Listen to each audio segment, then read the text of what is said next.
Hey guys, welcome to episode 3. My name is Wendy Ortiz, and this is 50 is a Mindfuck. Today we are sponsored by a Gallon Gear. Check this out. Gallon Gear. So this is a handy dandy contraption that you bring to the gym, Jolie, and they come in half-gallon sizes and gallon sizes. Keeps your water with you all day, so it encourages you to hydrate. Well. Yes.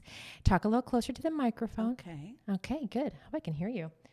Let's get you in there. Talk a little closer. There we go. Okay. Oh, there. Good enough? There she is. I hope you guys heard her.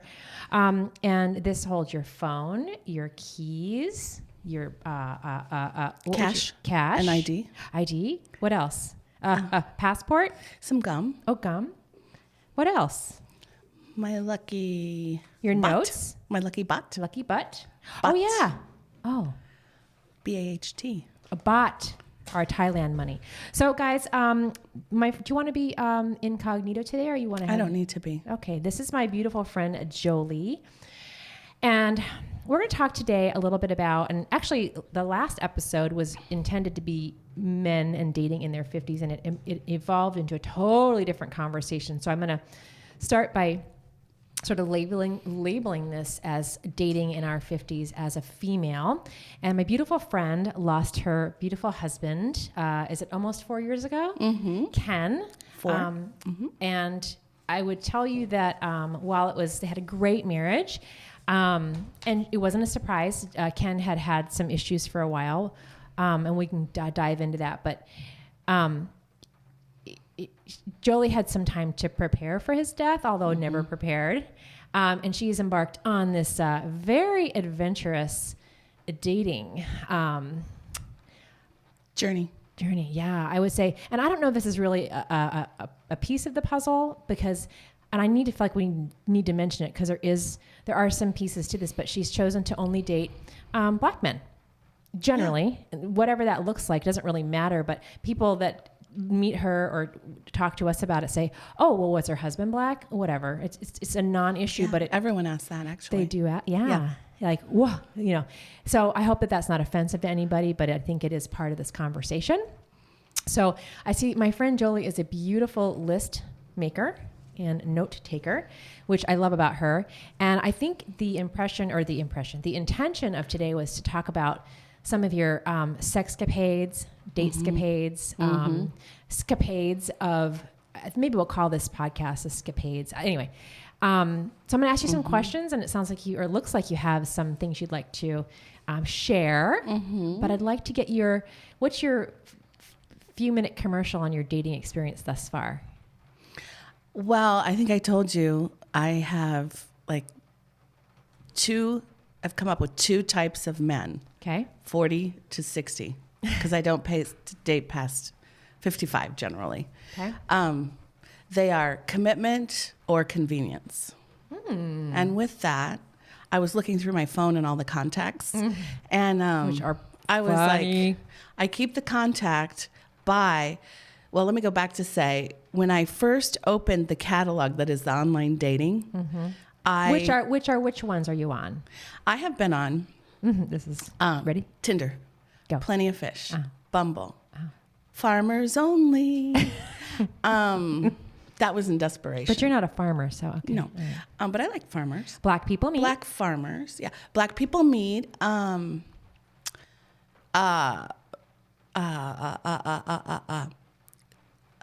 You paid for Hinge. And then there's several others just like that where you swipe and go, and there's some that you create the profile. There's a lot more to it. And then there was one locally that I paid $3,000 to go be a part of, and I got a half of it refunded, and there was 5 men on there that were 50 something and bulbous and not attractive whatsoever. Not matchmaking. No. So I tried to get the rest of my money back, and I couldn't. So then I've gone to the free sites. I've paid for some of them, and so when I set them up in my contacts, I say what their first name is, because I generally don't get their last name, which is frightening. But it's just the way it goes. I mean, I do if I go on a date or whatever. But I put them in first name, the site I met them on and the year. And so I was looking through it today, and I just have a lot of fun memories because remember the first year that I was dating. I do. Now, before you talk about that, I know there's going to be opinions on this because I think we're going to talk about kind of that. And just know, guys, this is Jolie's journey. And, each person, God forbid that you have to go through this in your life, and each person's response to a spouse's death or whatever is individualized. So, yeah. Thank you for saying that, because I chose to go and subject myself to being vulnerable. And that way I could have a much more true experience and bumble through it naturally. So one of the times, remember when I went out with that guy, he was white, just as a side note, his first. Well, we did bring it up, so it's a thing. So he thought we should watch college football all day, and we watched college football all day because he was from Michigan. And then we ended up going to his house to get something to eat or to change or something. Wink, First wink. date, no, none of that. Just maybe some kissing. And he decided to pour a whole pitcher of water on me. Remember that? That was after you.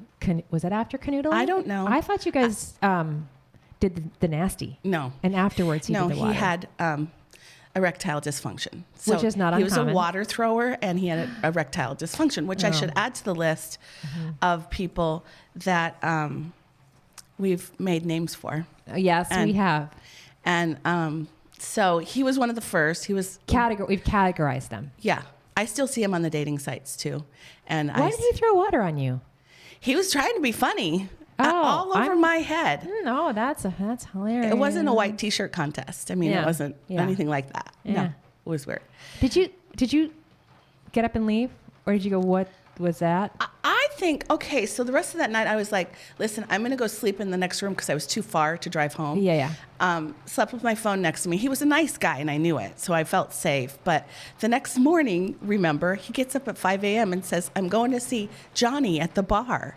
Cowboy Johnny. Cowboy Johnny at the bar. And I was like, well, it's 5 o'clock in the morning. And he said, yep, we got this thing we do every Saturday or whatever.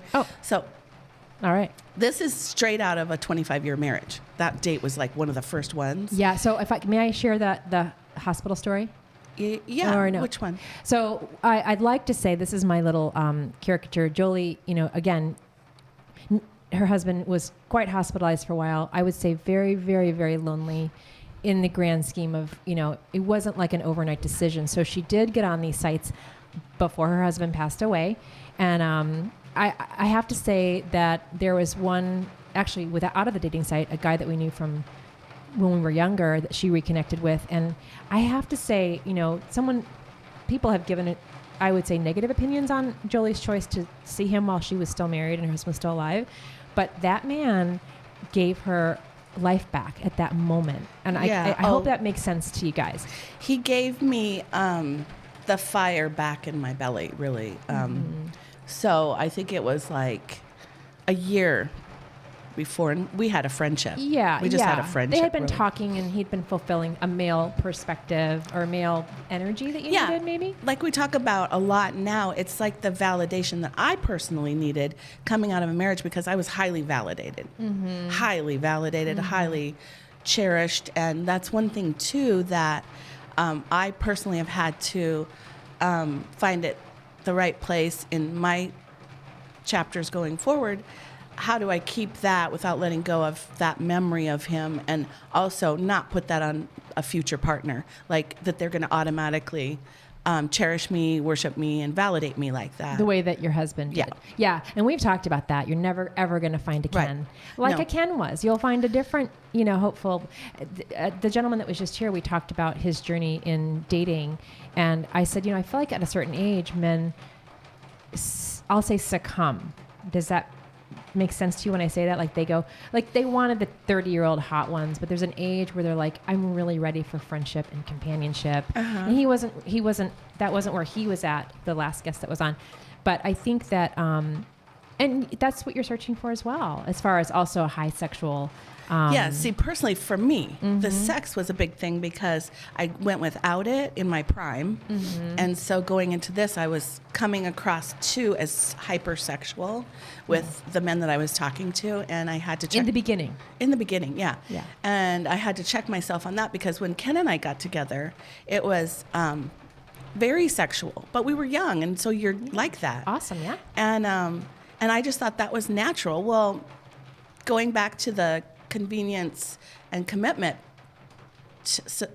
Categories. Yeah. The ones that wanted convenience, I couldn't evaluate right away. And so I would, a couple of them, we had sex too early, and they were really just looking for convenience and liked me a lot, but didn't want to tell me, didn't want to come clean with it. And sex for women is a validation piece. It's not for men. Right. It's just not. Right. Period. Yeah, for men, it's more money. Plus, it's really fun. Yeah. But anyway, but it is, and Jolie and I always say we're 17 forever. Yeah, and then when we talk about that, and then I shared that story with a couple of them, they were like, "What?" Like, they looked at me like I was saying I'm a stalker.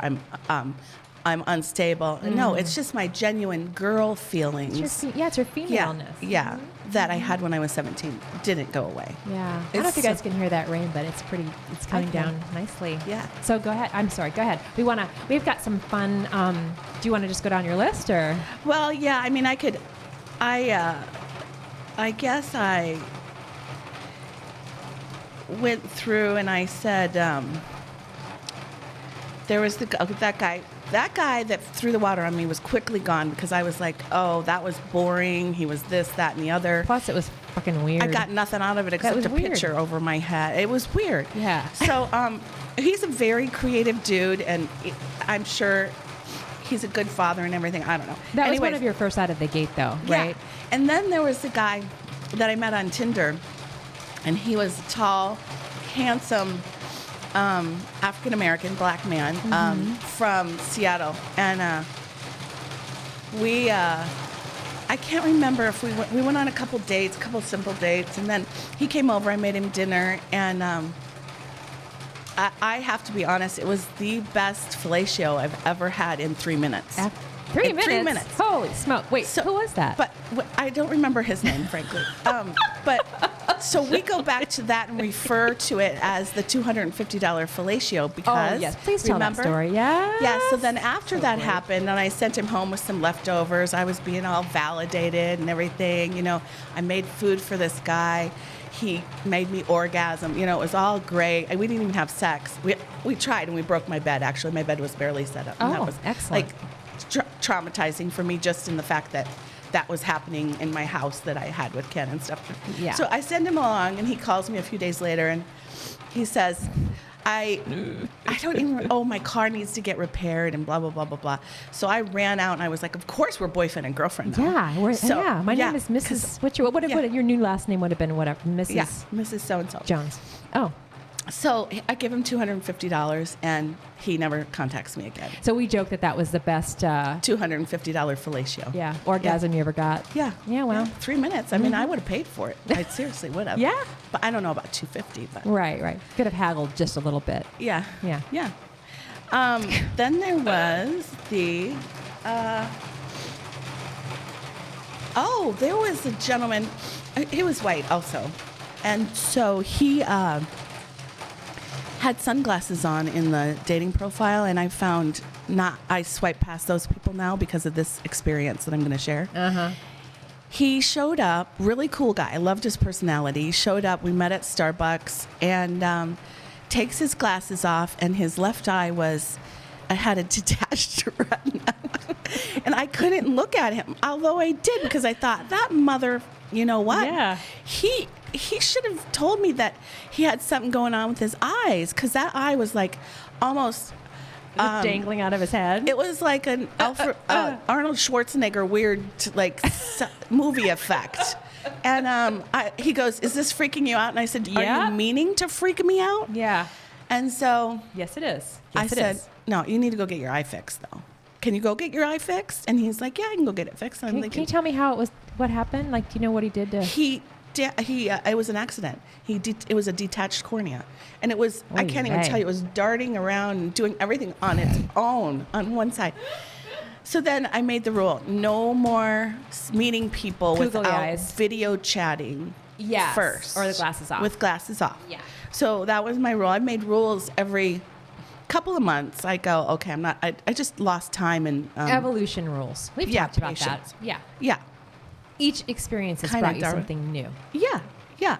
And then there was That was the gargoyle, googly eyed, yeah. Gila monster. Anyway, Yeah. Then there's been not as many, I've been told, men lie to women as women lie to men about their weight and stuff.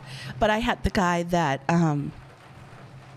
told me when I met him, he was all explaining how he was an NFL player and he was going to take me to all the NFL events and blah, blah, Do I know blah, this blah, one? blah. I don't know. I don't think so. And we were at Starbucks and he could barely get up off his chair like he had arthritis. And I'm thinking, wow, he really got beat up. And so he says, I am so-and-so. And I still, their names have slipped my memory. yeah. Or So escaped you. he goes, Google me. And I said, okay. We say goodbye, kiss, kiss. And I'm thinking, oh, damn right, I'm going to Google him. So I Googled him and he's 10 years older. He's 62, not 52. And he said, I can't change my name on the profile. It was Plenty of Fish. Can't change my name or my age. And I'm thinking, why didn't you just tell me? If that's the first thing you lie about, you're done too. You're done. Done. Semester. Yeah. Yeah. Then there's the famous one, thumbsucker motherfucker. Oh, infamous. Yeah. This was a This man. is the one, you guys, that I would say that you have or attached yourself the most to. Yeah. Emotionally, physically. He was, you guys, if she wasn't here, I would say he was really such an Asshole. Oh, God. Oh, he was an ass. So we met. We were born in the same town in Iowa. That somehow made a big. Him, your boyfriend. He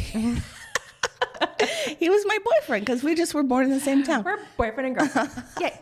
On the first night, I asked him to one of the Cardinals games, and he accepted, and I was sure. Okay, I was like, okay, fine. And then he talked me into getting closer, like on the second day. So we slept together on the second day. Yeah, talked you into it. And we got along good. And the red flags started to pop up immediately. Now, did he also have ED?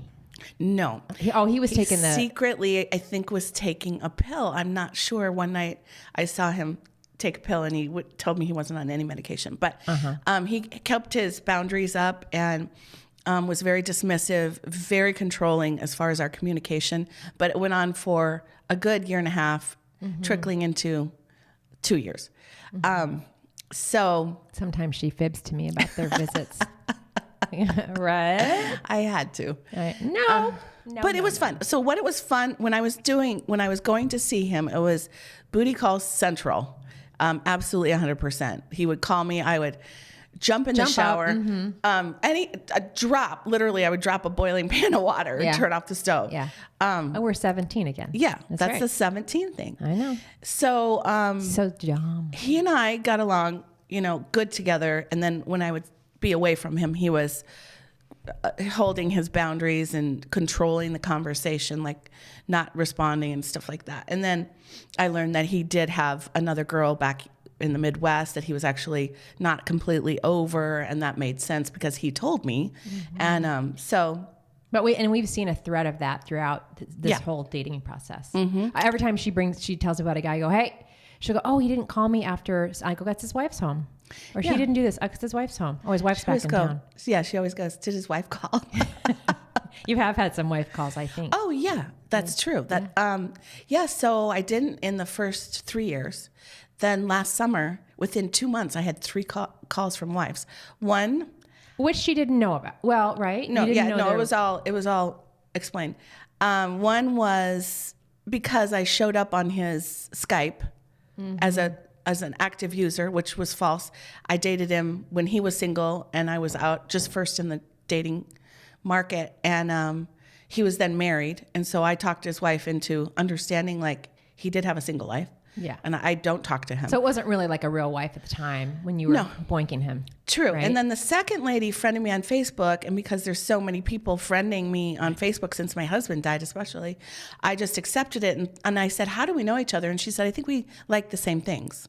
So then about a month later, she is, I posted a picture of Ken and I in Maui, and she commented, and I said, and she showed me a picture of her and her husband, and I commented. This was in a private chat. Oh. And I said, my God, you guys look like you're very much in love. And she goes, we are. And you know my husband. And I was like, I do. Did you not recognize him? No, because he had his hair colored. And in that picture with her, it was salt and pepper. He was an African-American man. Yeah. But before that, before she told me it was her husband, I said, well, since you're in a mixed, interracial relationship, if you have any friends or family, like men, just send them my way. And she goes, you're way too sweet. All the men I know are cheaters and liars. And then we went on further, and then she said, and you know my husband.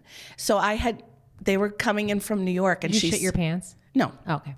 No, I said, please tell me about it. This was just last summer, so I had been through all of these other things already. Yeah. So your skin was just a little thicker than the previous. So she said, I saw your number pop up when we were landing, and he was texting you. I never knew. This guy, too, was very elusive. I never even met him. But she's lovely. I'm still friends with her on Facebook. You just were chitty-chatting with him, like flirty chatty. Yeah, I never met him. And then there was the wife when you and I were dancing one night. I gave this guy my phone number because I was worried we were going to get stranded because the golf carts, or because my phone. Where were we at? Bottled Blonde. Oh. What night was? It was the only night we've been there. Yeah. So a few days later, I get a call from this woman, and she's like, who is this? I said, no, who is this? And was that recently? That was late last summer, early fall. Oh, because we were there recently. Yeah, no, not that time. No. So I said, hey, he was helping me out that night. My phone was going dead. He was just, and in reality, he was kind of kissing on me, and we were dancing, but it was to me harmless. Yeah. And she said, well, I found him on Bumble. And I'm like, well, you sounds like you got bigger problems than him getting numbers at bars, Yeah. So, but those 3 in 2 months was the surprise. But I haven't had, so now I have more feel for who's married, who's committed. And we go back to this. You and I go back to this. When somebody, male or female or kids or anybody wants to show up in your life, they do. Otherwise, they don't want to. Yeah. That's all you got to know. That's right. That's all you got to know. We're all where we choose to be, as do they. Like, if it's there, it's there. It's not, it's not. Right. So let's go back to the infamous, we didn't finish the story about. Thumbsucker, motherfucker. Go ahead. Well, I don't know. I think you should describe. Oh. I think it's just too funny. I can't.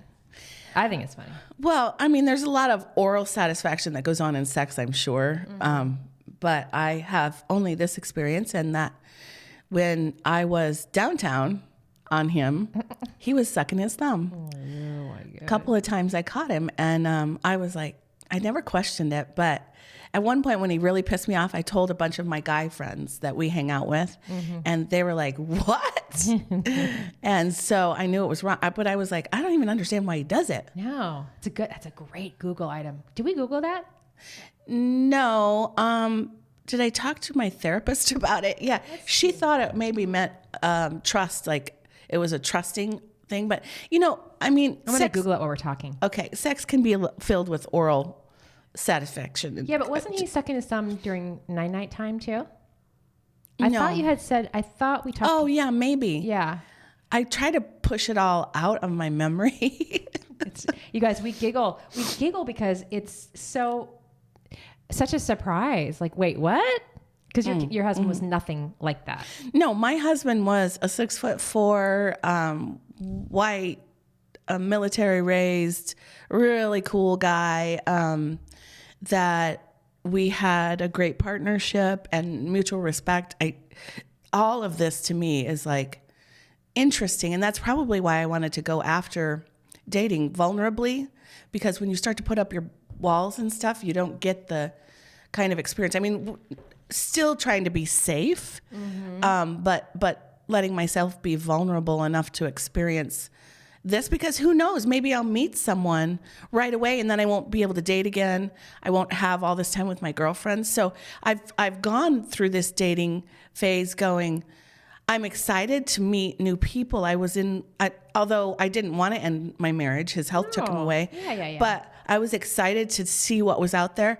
On the same side of that, or the opposite side of that, I'm a little afraid now of missing out on that because I haven't found that person that's totally turned my attention yet. I can't find a good Google answer, you guys. That might be a whole other thing. But yeah, that's a whole we need other. to delve into that. I've told it to just a handful of people, and everyone I've told is like, that's not normal. Well, he had a lot of other. If he was a nice guy, it would be different. I don't know. It might be different because he was such a dick that it made it even funnier. Yeah. Yeah. Yeah, fascinating. And the red flags now are something I do pay attention to. Yeah, no, you've gotten really, really good about that. I know you have more on your list. Can we talk about the comments on what you look like down there? Oh, yeah. Now, I'm going to preface her answer by saying that when she tells me this, I'm like, wait, what? Yeah, so this whole discovery of myself was, I'll give you a little background. When I turned 50, I, was basically 25 years in a marriage, raised 2 kids, was taking care of a sick husband, was also raising my grandbaby at the time of his death. I didn't even have time to bikini shave myself. Forget about getting a manicure, a pedicure, doing my hair regularly. When I woke up in the morning, my feet hit the ground and I was going. So it's been a self-discovery. And right when he was getting ready to pass, I was taking boudoir photos and giving them to him. And plus I was on the dating site, so it was a little passionate. I was feeling yourself finally. I was feeling myself. Also, I would say too, that you had been with the same man, you hadn't been with another man in right. How many years? 25. Yeah. So you're feeling yourself. Yeah. Which you still do, which I love about you. Yeah. So I gave some pictures to Ken, which helped him immensely while he was really, really sick, and he put him as his wallpaper. But with that, I was taking pictures of everything, and I was like, Wendy, I've never seen my own vagina. I have not. I shaved, and it was all just there. And so the comment she's talking about... The comment she's talking about is, I've had men say, "Wow, your lips parts. look like look like a flower, and the they're fat and they're whatever." And so The last guy didn't he ask to see a picture of you? Oh yeah, when I was younger, because he thought that because of the shape of my vagina, perhaps I had a reconstruction. And I was like, what the fuck? And before that, and then he's like, no. So I called him on it, and he's like, no, that is beautiful. I meant to say, and beautiful like your both sets of lips. And I'm like, oh, Wait, okay, what? I guess that's a compliment. I don't even know why. So the first guy that said something, I went to my gynecologist, and I was like, why would I get a comment Take a look at about this that? thing. Yeah, it's just like I was there for my 100,000-mile checkup. And so this is my gynecologist happens to be an African American woman. She's really cool. And the first time I saw her, we had this conversation about the labia minor and major. And so But never in your life had somebody said, "Hey, that's weird looking." yeah, right. Or whatever. So I told her, I think they're weird looking. I think vaginas are weird looking. Well, yeah, so are wieners. So, and I've seen In a all good way. kinds of different wieners. I've never said anything. I'll just say, oh yeah, whatever. And You know what? We've talked about that. You would never point out, in a bad way, no. Weird things If I about- didn't like it, I would just say, we're not working. and she would. And so I said to my gynecologist, hey, well, my feet are up. While and you're down there, I said, hey, you know what? Did I ever tell you what I think a vagina looks like? And she goes, no. We just met. And I said, exactly. I think it looks like a sea urchin. And she goes, girl. And she jumps back and she's like, you just ruined my practice. I hate sea urchins. And I said, no. But really, I said I had this comment, and she goes, honey, the way you are right now was the way you were born, unless you had childbirth. Yeah. And I haven't given childbirth. So I was like, really? And she goes, it doesn't grow like your nose and your ears. It's the same. It's the exact same. And Jolie raised her husband's daughter and her sister's daughter. They were both 2 years old when you got them. And now they're in their 30. 29, 30, yeah. Yeah. So it's been a whole discovery, and even my breasts and my armpits and like everything, my toes, like especially African American men. In your experience, they always want to see pictures of your feet. They're worried about cracked up feet. Oh, isn't that funny? Mm-hmm. And so feet are an issue, and as you know, and they're listen. That's great. Let's see theirs. Yeah, we talk about feet a lot. Oh God. Ugh. Yeah. So, and then back to the their treasure. I don't want to say dick or cock or whatever. Say it.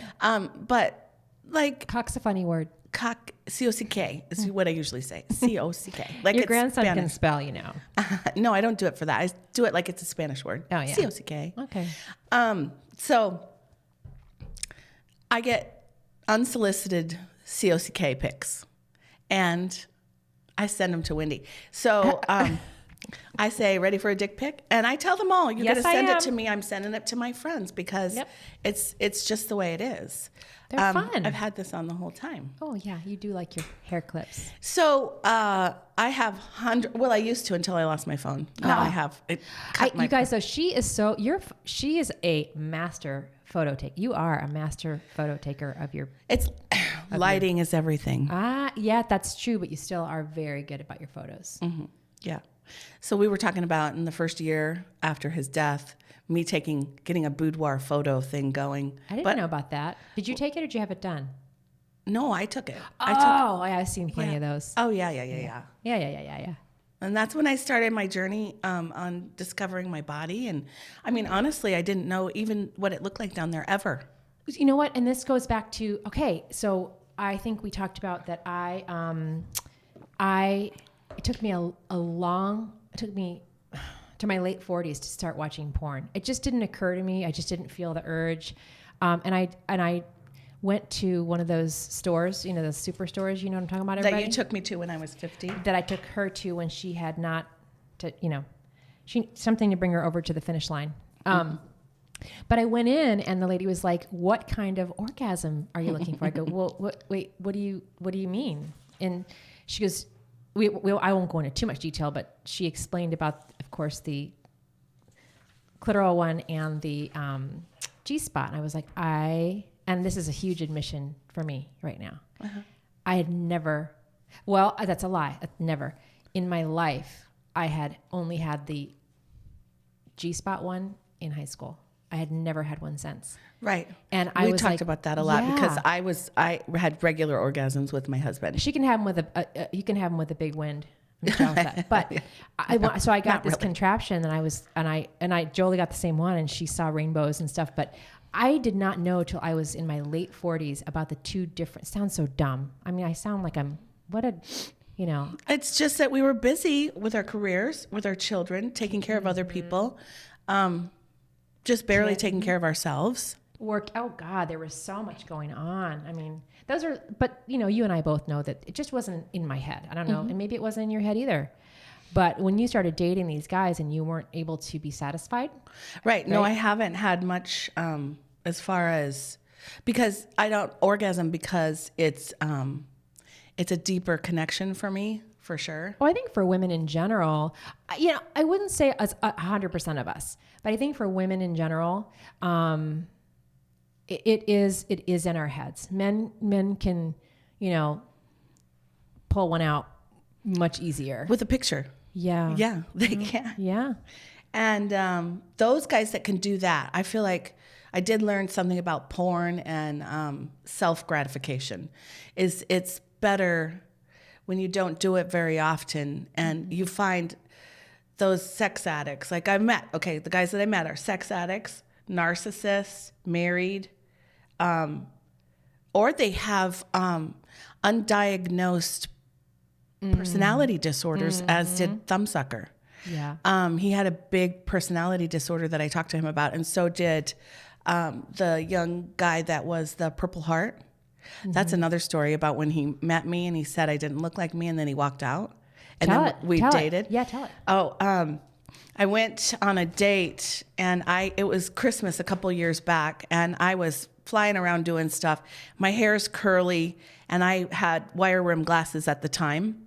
So when I don't straighten it, it's curly. And in the pictures that I take, it's straight. So I go meet him, and I fly in. I looked a little disheveled, put together, but I was searching for my keys, and he just kind of looked at me with a blank stare, and I said, hi, and he's like, hey.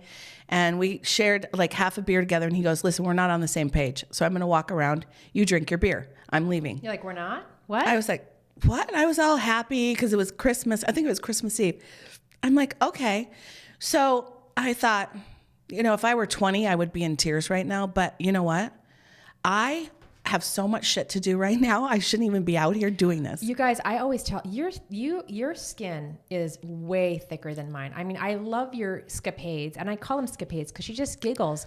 I mean, like, well, so then I walk out of the place. Yeah, I remember that night. And like, the security guard comes running after me, and he goes, hey, did that guy say he didn't want to go out with you? And I said, yes, but don't worry, I'm fine. Mm-hmm. And he goes, no, will you go out with me? And I was like, oh, geez, no, thank you. Aww. Old fat dude.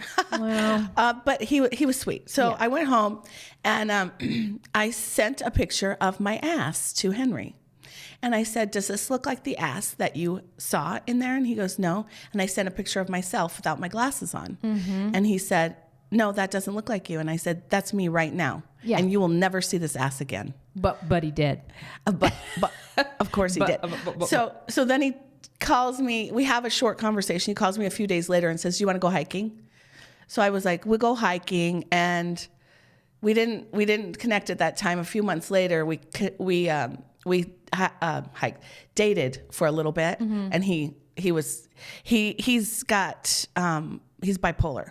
Yay, that's and so he fun. Wasn't taking his medication. And one day I looked at him and I took a wild guess that he should have been taking medication and that he just didn't. And he said, I don't take it because it gives me erectile dysfunction. So I said, yeah. So we didn't work out. And it makes you an asshole to not have it. Yeah, he's an asshole. And so he continued to try to come into my life and did briefly. And then he just doesn't know what he wants. And he's bipolar. Yeah. So it's been like each piece of this puzzle is so incredibly different. I mean, each one of these guys brings such humor. Like we have such giggle fests because, it's not funny, but it's funny. It is funny and it's damn entertaining. And I'm getting finally to the point where I'm burnt out on flipping through because I've gotten so good at, I can tell like a catfish within 3 words. If they say, within not 3 words, but maybe 1 sentence, short sentence, and then the other guys, I just don't like. We're on a break right now, and yeah. Or whenever they say they don't use a subject, verb, object, and they just use a verb, object. And going home, call later or whatever. Yeah, that's weird. why I was next to him in the car. Subject is missing. This is a catfish. I just have all these like triggers. Oh, boom, boom, boom. Yeah. And I used to give people a lot more, I guess. People without symmetry. That's a good word. That are less attractive to me. I don't give them as much. Wasn't it you that taught me easy come, easy go? Yes, because the law of attraction. And I say if a guy, not too many, and it's just because I generally attract people that are attracted to me. So the few guys that I've messed with and they say, I'm just not attracted to you. I'm like, fine. If I attracted everybody, or if you attracted everybody, we would all have a big problem. Oh my gosh. But the law of attraction is a fun law and it's very real. I'm not for everyone. And that's probably why I was choosing black men too, is because they are a lot more tolerant of my curves, which I'm not Scottsdale skinny, and I never will be. I choose not to be. But and I think that's a good comment because I will say, and again, this is not meant to make anybody. It's just meant to open the conversation. As people go, oh, okay, why? And I do appreciate that you say that because for me, I see the same Jolie from the giggly, funny, sweet, right, size curves. 6. But there are lots of men, regardless of their race, that enjoy. Joe works with a woman who is, a guy who loves, heavier women. Women, Oh yeah, obese. and he's a tiny thing. So, yeah. Yeah. I mean, there's like the law of attraction. That's it. And you don't have to. So like the things that were important to me, I have worked through. You're a much different dater today than. Yeah. Yeah. You said, oh, I see the type of guy that you like now. Couple, maybe a year ago. Yeah. Well, yeah. I think it's you've filtered through. Yeah. You know, but sometimes like some of the aspects you've said you don't like physically, and I'm like, hey, wait, he's got that though. But it doesn't matter. I mean, symmetry is big to me. I realize that. Face symmetry. Yeah. If they don't, if their eyeball is one bit bigger than the other, I'm like, or if they don't have like some kind of a glow in their smile is a big thing. The last one we went to the game with, he had a nice glow. Maybe a wife too, but anyway, he has a nice glow. He doesn't have a wife, a girlfriend. Well, Currently dating a guy that absolutely has a girlfriend. but he's So we go back to those guys that At least he's honest-ish. after I asked, we played 21 questions. He became, Yeah. and I'll go back to him. But what he's told me about what he thought of me, and now what he knows about me, is fascinating. And I'm sure I came across like this for the last 3 years. But I told my late husband's family in Florida, 2 types of guys, and it goes back to commitment and convenience. They're the guys that are emotionally available. Many men in relationships that are tired of them, are married, Yeah. are emotionally available to someone. Which at this age, I think is not an uncommon. There's a doldrum that happens at 50-ish. Study shows. I've done the study. I mean, I've been around. So then there's the guys that are single, newly or established single, and they love it. They want to date, but they're like convenience only. Well, So they're it's where you were. No. Well, they are just starting their journey. In 4 years, they'll be like in a different mode. I haven't seen too many guys that really want commitment. Yeah. They don't say that word commitment. You But can so- appreciate that though in a way. Like you're looking to replace Ken. These guys are looking to get their freak on. Well, yeah, would I was say. kind of doing both. But Yeah. So what this gentleman that I'm currently seeing has told me is that he really started out talking to me like I was going to be the side piece. This is just new information. Oh, I can't wait to hear Yeah. it. Do tell. And that he realized the person that I am, and that I'm actually was a wife, and I have a deeper grounding, and that I'm not a barfly. I'm not any bullshit. of that. Yes, you are. Well, No, and I mean that. You love, that's your I love it. space. No. But in the true sense of the word. Yeah. Oh, I'm right. a different type. She loves to that kind of that Cheers neighborhood, right? Yeah. Yeah. And that's where I met him, actually. And so You did? Oh, you did. 2 years ago. So when I owned the condo, I would go down to this place and I would meet. He's the only person I've met organically. And we've always talked about that's going to be the guy you meet, someone that enjoys Right. what you enjoy, and whatever Yeah. the case might be. Yep. And she's moving now, but Yeah. So I mean, I've learned a lot, and I think that more than anything, it's just. we're good on time unless you have to go. I mean, it's up to you. Yeah, no. More than anything, it's just a matter of opening yourself back up to the universe. And I wasn't ready to do that yet because I was scared and I was excited and I had all this mix of emotions. Plus, with my grief, I'm not stricken. It's more side like. I had the word for it, but I'm walking hand in hand with my grief. I'm not stricken by it. Yeah. So sometimes I give it You're embracing credit. it. Well, not really. I don't really want it, but I have its hand. You know what I mean? So But you and I have talked about. I know. If any of you have lost a spouse, I know that if she and I start talking about that, she'll just start crying. Oh yeah. So I think I have it under control at this moment. well, yeah, but it still needs to be opened up, sister. Yeah.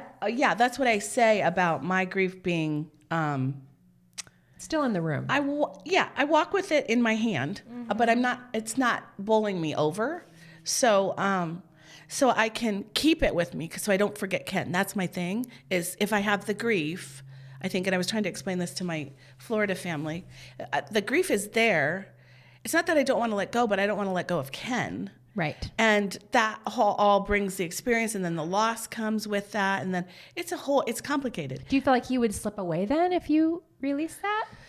Yeah, yeah. So in some ways I do, I guess. I mean, if I look at it in terms of me walking with it instead of being,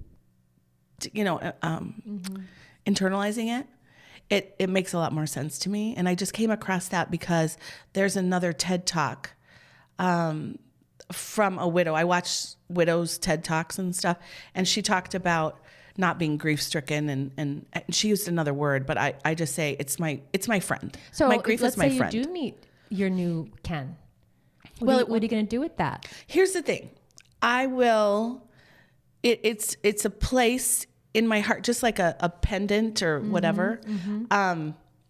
It's a special place, and it's never gonna, like, it always has to be recognized to me. It's important to me. Never has to leave you. Just like a deceased child. Oh my gosh, yes. But I think that I will find someone when it's time, and I'm not trying to replace Ken.